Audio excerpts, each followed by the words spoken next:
Did Trump actually do anything that could have earned him the Peace Prize? He brokered the Abraham Accords, normalization deals between Israel, the UAE, and Bahrain. He pushed for a ceasefire in Gaza recently. Those are legitimate diplomatic moves. But, and this is a big but, critics say they don't erase years of policies that escalated global tension.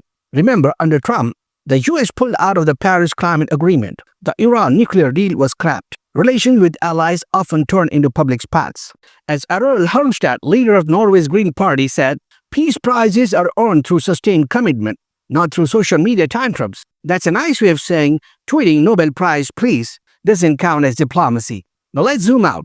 The Nobel Peace Prize has always been about more than politics. It's about legacy. Winners like Malala Yousafzai, Nelson Mandela, and the UN's World Food Program didn't just end wars. They symbolize hope, perseverance, and long-term humanitarian impact. Trump, on the other hand, has positioned his image as peace itself. He sees the Nobel not as recognition of global harmony, but as a trophy of validation. And that's the real story here, the psychology of wanting to be recognized as the deal maker of peace. It's not just about Norway. It's about what happens when personal ego collides with international diplomacy. So, what happens if Trump doesn't win?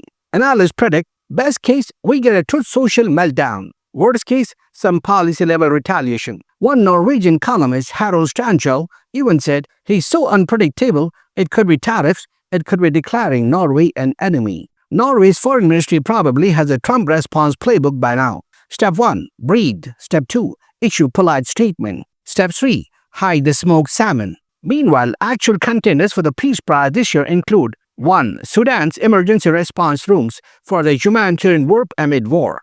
2. The Committee to Protect Journalists for defending press freedom. 3. The Women's International League for Peace and Freedom, one of the oldest peace movements in the world. These groups have spent years risking their lives to promote peace, not just making headlines for a week. So if you're Alfred Nobel's coach watching from above, the choice seems pretty clear.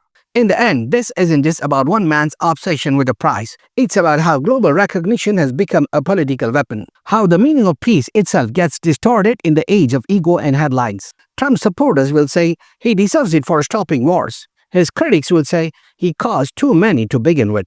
But the truth, as always, lies somewhere in between. Winning a Nobel Peace Prize isn't just about making peace once. It's about keeping it, protecting it, and sometimes doing it quietly. Norway may be nervous, but the world is watching not just to see who wins, but to see how Trump reacts when it doesn't. And that reaction, more than any medal, might tell us everything we need to know. Because in the end, the Nobel Peace Prize isn't about power, it's about purpose, and sometimes not getting it says more than winning ever could.